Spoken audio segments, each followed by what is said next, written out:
Hi, everyone. Good morning, good afternoon, good evening, wherever you are around the world.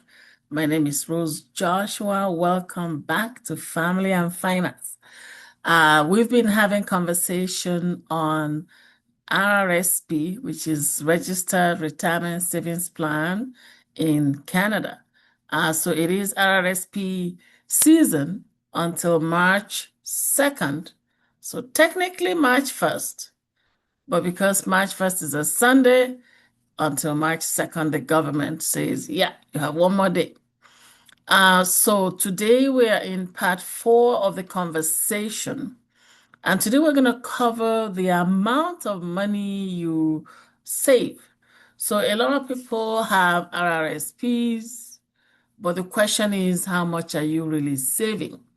Are we taking care of our retirement properly? Or are we just kind of putting a small band-aid on it? Okay. So how much are you saving?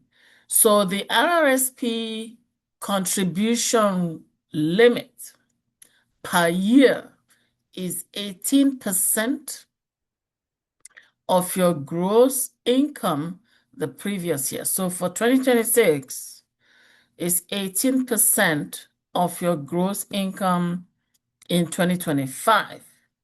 Now, that's actually one of the reasons that the government arranged the time so that you know already your gross income from January to December of 2025, so that if there's any gap in how much money you have saved, then you have January, February to make up that 18%.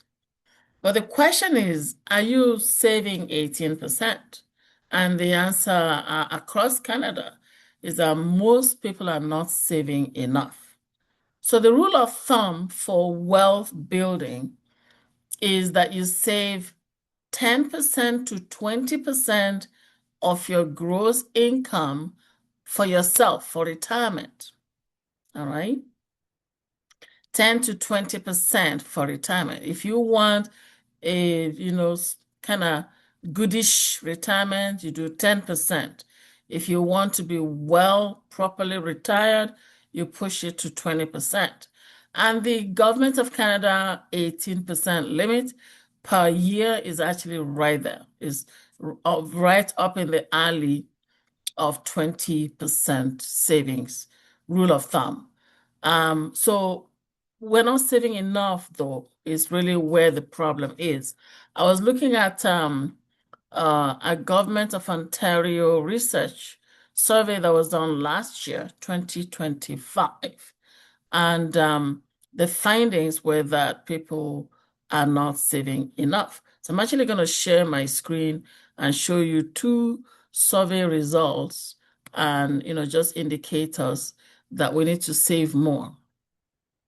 So this is the result from, this is a chart from Ontario, Government of Ontario. They did a survey in 2025. And so comparing also with data from 2024. And they found that 20% of the respondents, which was over 2,000 people that were selected around basically demographically, strategically selected to represent different demographics in the in the province of Ontario. So they found 20% of the respondents do not have any savings at all, like zero savings. And then the next 15% have savings under $5,000. Can you imagine having savings under $5,000 and you're closing in on retirement? That's crazy, right? So of course, as you go down the chart, there is the half of the table where some people are saving and some have savings over 100,000. But on the left-hand side, 55% of the respondents, and this is Ontario, 55% have savings $50,000 or less. Okay, so this is a serious situation. So this is Ontario, you might say, where everything is expensive. But then the government of Canada also ran a survey back in 2023. And here's a chart that summarizes that survey. This chart here from ATB, they took the results from Canada and then they overlaid it with results from Alberta specifically. And since 2020, it's been a downward trend, okay? It's been a downward trend with respect to savings. So we're not saving enough, and that's a challenge. And we can see evidence of that.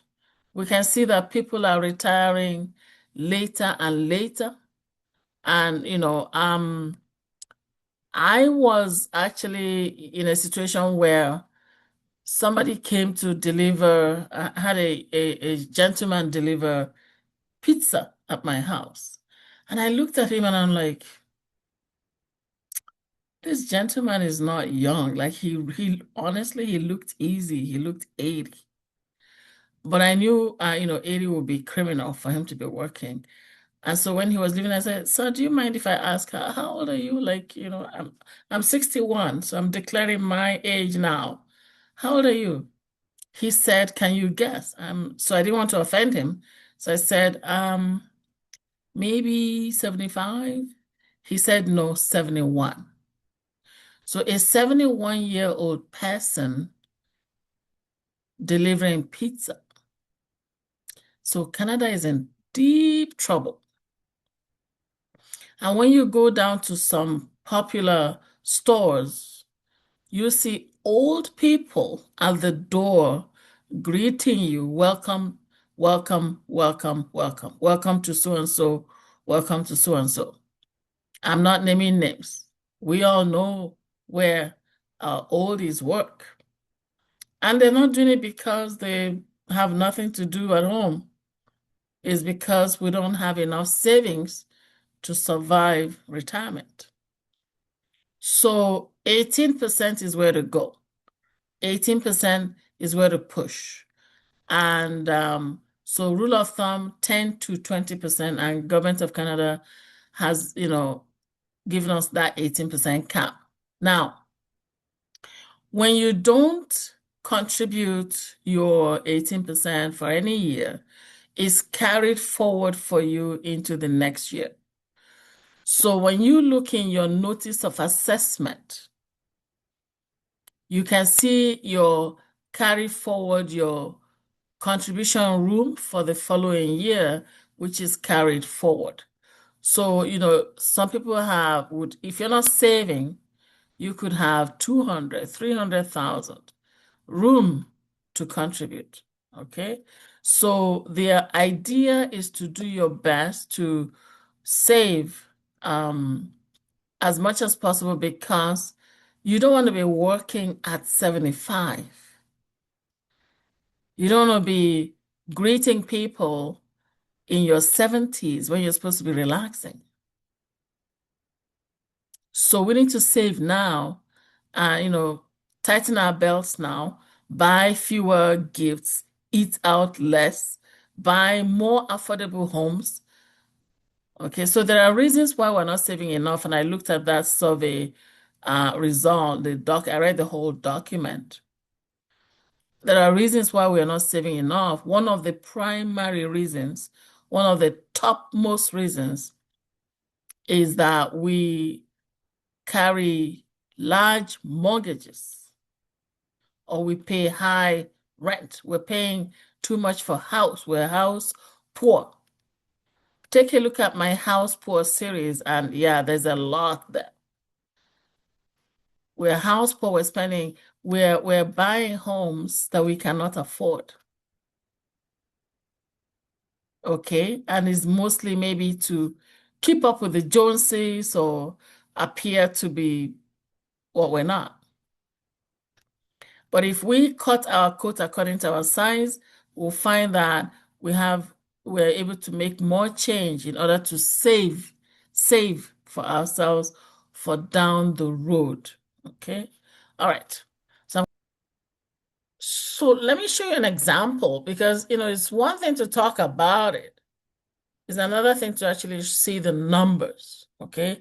So we're going to take a small example without, exaggerating. So if you earn more money, you can see the potential. So let's say you earn $50,000 a year.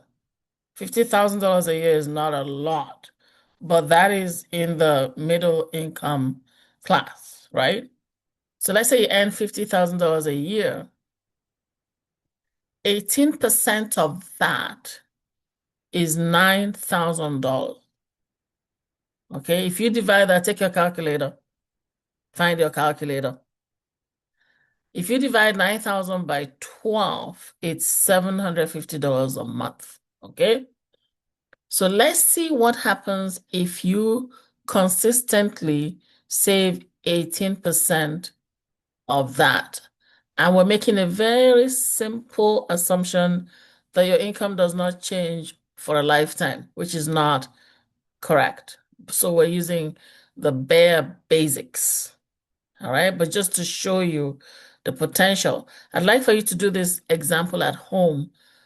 Find your calculator, find your compound interest calculator, and do it yourself. Do the math. Very important. So I'm going to share my screen here. All right. All right. So here's my favorite compound interest calculator. So I've put in $750 a month, $750 monthly at 10%. There was a comment a few videos ago where somebody said, can you get 10%? Oh, yes. People are getting 10, 20, 30, 40%, 50%. Not exaggerating. So come sit with me and let's find the investments for you. Okay. $750 per month. Now, the reason we're not going beyond 10 is because sometimes the market is good, sometimes the market is bad. So it averages out. So we're using an average rate of return of 10% per annum for a long time.